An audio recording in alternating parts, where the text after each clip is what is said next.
là où la montagne rencontre la Méditerranée.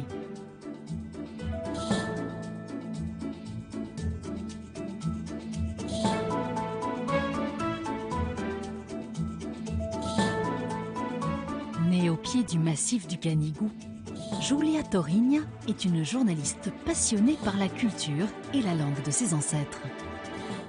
J'ai été élevée à la cuisine catalane, j'ai vécu dans ces paysages qui sont d'une diversité incroyable. On a la mer, on a différentes sortes de paysages de montagne. Ce petit territoire a finalement une grande richesse, que ce soit culturelle, historique. Son amour de la Catalogne, Julia adore le faire partager. Elle nous invite à découvrir un joli village perché sur les hauteurs des Aspres, une région escarpée et boisée qui sert d'écrin à Castelnou. C'est là qu'elle retrouve Laurence Lignon-Gaillet, guide de pays. C'est avec l'histoire de son château habité dès le Xe siècle que commence celle du village. Au Moyen-Âge, cette place forte avait un rôle décisif pour protéger les frontières du pays catalan, notamment contre l'ennemi juré, qui à l'époque était la France.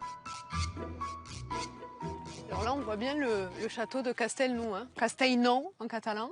Castelnou, qui veut dire nouveau château. Le château de Castelnou avait une position militaire stratégique de surveillance et de protection. C'est très clair, hein. D'ici on voit bien qu'il domine ce château une colline et puis tout autour il y a des tours de guet qui maillent le territoire. Tout à fait, on avait un maillage de 81 tours de guet qui avertissaient du danger qui venait de la frontière avec le Royaume de France, mais qui venait également avertir du danger de la mer.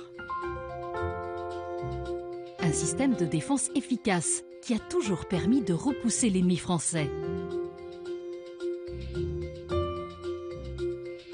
Le village, lui, s'est construit au fil du temps en contrebas du château. En vous promenant dans ces ruelles, vous pourrez remarquer ces étranges formes circulaires accrochées au mur des maisons. Et là, regarde, qu'est-ce que Voilà, un four à pain, il est de forme arrondie. Et cette forme arrondie donne vers l'extérieur pour ne pas prendre de place à l'intérieur. Malgré l'espace intérieur restreint, toutes les maisons de Castelnou avaient ainsi leur propre four à pain. La vie s'y organisait autour d'une pièce centrale qui cumulait toutes les fonctions. On entre, Julia, dans un intérieur typiquement catalan. On retrouve donc la pièce maîtresse de cette maison, son âtre qui était allumé en permanence. Et là-bas, qu'est-ce que c'est? Donc là, on trouve le coussi. En fait, le coussi, c'est une cuve qui était toujours à proximité de l'âtre parce que l'eau devait être en permanence chaude et les femmes donc préparaient leur lessive là-dedans et ensuite aller au lavoir. C'est l'ancêtre de la machine à laver en fait. Exactement. Et là, on a le four. Là, on a le four. Les cuissons se faisaient de façon hebdomadaire mais servaient aussi à chauffer la grande salle, comme l'âtre. À côté, on trouve l'évier. Donc en fait, dans une même pièce, on avait tout ce qu'il fallait, quoi, un certain confort finalement. Ben, c'était très pratique parce que nos anciens pensaient toujours aux pratiques. Si les anciens avaient l'esprit pratique, ils cultivaient aussi de curieuses superstitions. On dit qu'en Catalogne, chaque village avait sa sorcière. Castelnou ne déroge pas à la règle. Ses habitants avaient d'ailleurs une étrange manière de s'en protéger. Regarde, Julia, les signes qui sont dessinés par les maçons pour préserver la maison du mauvais sort et éloigner les sorcières. Les sorcières, c'est vrai que on en parle beaucoup dans notre culture. Ma grand-mère encore avait peur des sorcières. Et quand j'étais petite, je me rappelle, quand on passait devant une supposée sorcière, elle mettait son pouce à l'intérieur du poing et elle le mettait derrière son dos. Elle me disait « Aquesta és una bruixa ». Celle-ci, c'est une sorcière. Et on passait rapidement. Avec son panorama exceptionnel sur le massif des Aspres et ses légendes ancestrales, Castelnou est un petit joyau catalan.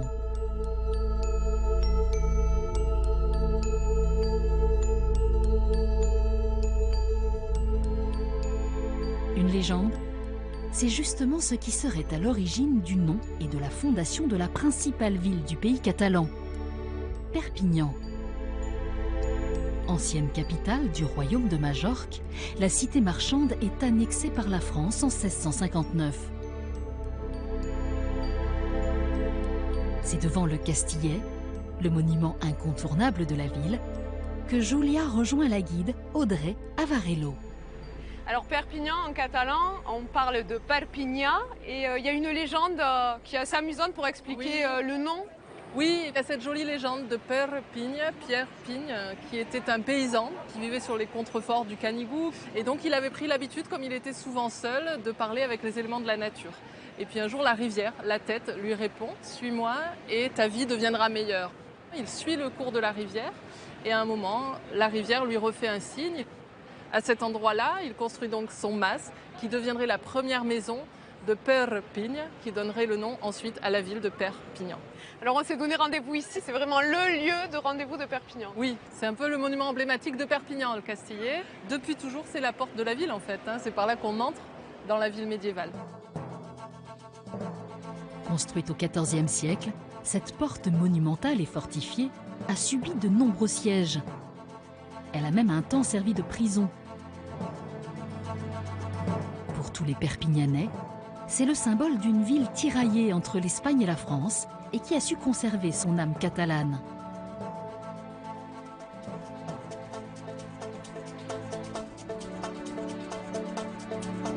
Depuis le Moyen-Âge, Perpignan attire. C'est une ville riche et prospère, située à un carrefour commercial important en Europe. La richesse de cette ville ouverte et cosmopolite se reflète dans son architecture.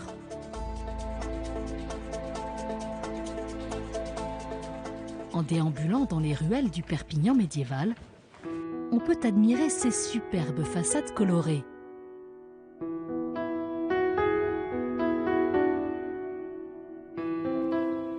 Là on est carré de la main de fer, Oui. rue de la main de fer. On est dans l'un des plus vieux quartiers de Perpignan. On a beaucoup d'éléments qui évoquent l'architecture traditionnelle du Roussillon, comme sur cette maison, la Casa de Chancho, où on a la brique rouge, hein, le caillou, on l'appelle ici, et qu'on va énormément produire puisqu'on a beaucoup de terres argileuses en fait dans le Roussillon qui permettent de produire ce matériau qui est peu onéreux du coup pour les constructeurs. On le mélange souvent à du marbre, qu'on prend également dans les carrières de marbre environnantes. Et donc c'est vrai que toute l'architecture traditionnelle est faite avec les matériaux locaux évidemment. Hein. Julia nous invite à faire un détour par la rue Paratilla, qui accueille un petit marché méditerranéen. Voilà, vous voyez, Là tu as vu, il y a des arengades, du hareng salé. C'est là, entre les senteurs orientales et les produits typiquement catalans, que l'on peut capter un peu de l'âme de cette ville.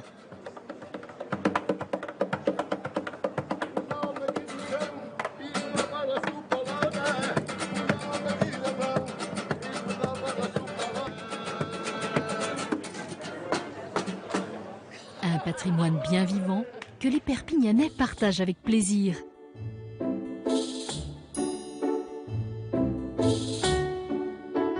Une autre tradition avait, elle, bien failli disparaître. Ce sont les anciennes barques catalanes. Il y a une dizaine d'années, une bande de passionnés s'est lancé un défi: restaurer ces embarcations traditionnelles et les remettre à l'eau. Samuel Villevieille est à la tête de ce chantier naval artisanal et unique dans la région. Alors, Vous êtes en train là, de tu faire. vois, on est sur un bateau où on change les pièces intérieures, la structure du bateau, hein, le squelette. Et au niveau des méthodes, là je vois que vous utilisez des techniques anciennes. Alors oui, on essaye de respecter les constructions d'origine, on emploie les mêmes essences de bois, on refait les mêmes assemblages. L'idée est de vraiment retrouver le bateau tel qu'il a pu être au moment de sa mise à l'eau. À l'intérieur de l'atelier, installé dans une ancienne usine de dynamite, d'autres embarcations attendent patiemment d'être remises à neuf. Ces bateaux étaient autrefois utilisés pour la pêche côtière. Certains ont plus de 100 ans.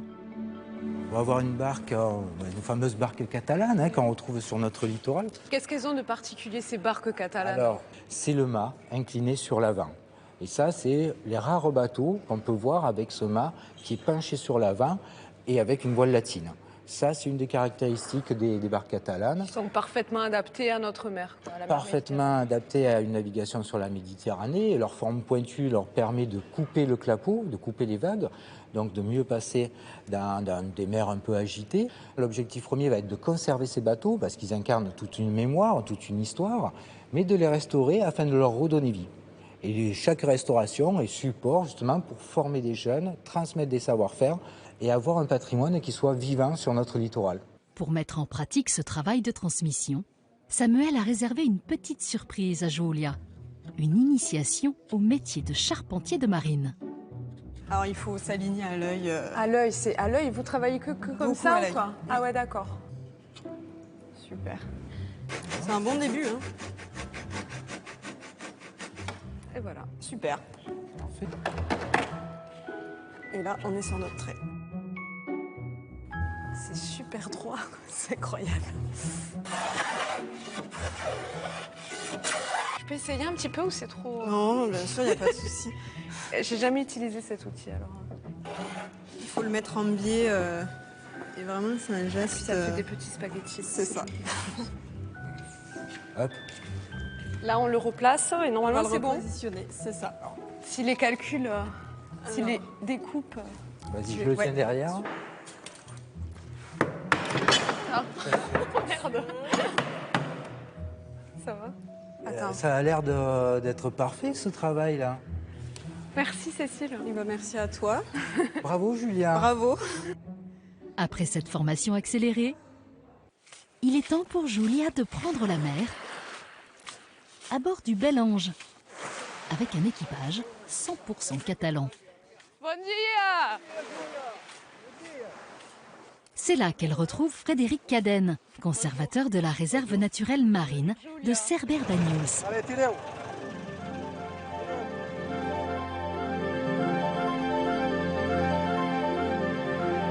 Cet espace sous-marin protégé a été créé en 1974 pour sauver cette côte vermeille malmenée par les activités touristiques et la surpêche.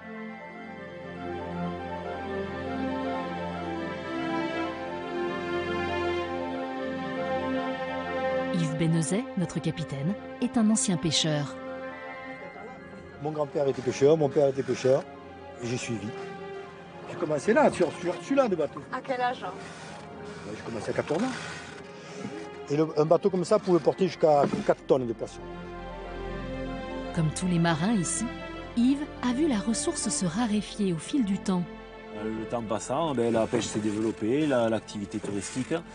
Et de suite, la Méditerranée, avec cet effort de pêche, la présence de l'homme, de l'humain sur le pays catalan, a fait qu'on a mis très vite la mer en danger. Et là, on a réfléchi à la création d'une réserve naturelle. Et c'est au cœur de cette réserve marine de 650 hectares que le Bel Ange jette l'ancre. Je sais pas ce que faire le zlouz, vous êtes? Il faut faire un nœud plat. Un nœud plat. Celui-là, il faut le mettre là, et celui-là, là. D'accord, vous faites. Tu vois? À qui? Voilà. Vas-y. Nous plat. Ça, c'est un nœud plat, voilà. Tu vois? Ouais. Il est plat. Et après, Mais pour apprécier la beauté de la réserve, il faut se mettre à l'eau.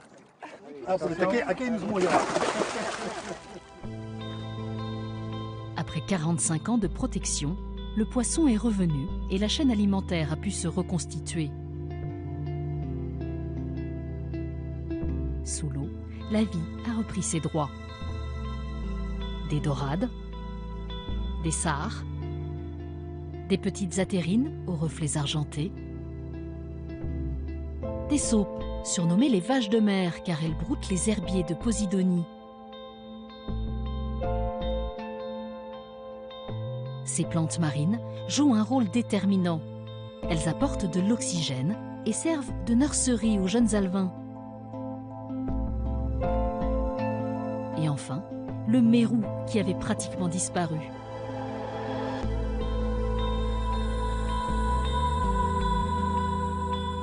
Toutes ces espèces, le public peut les découvrir durant l'été grâce à un sentier sous-marin très ludique.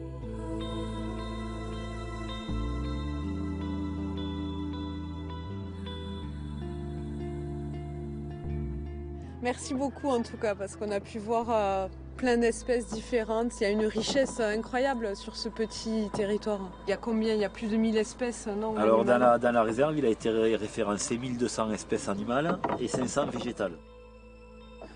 C'est énorme et c'est toute la richesse de cette réserve naturelle.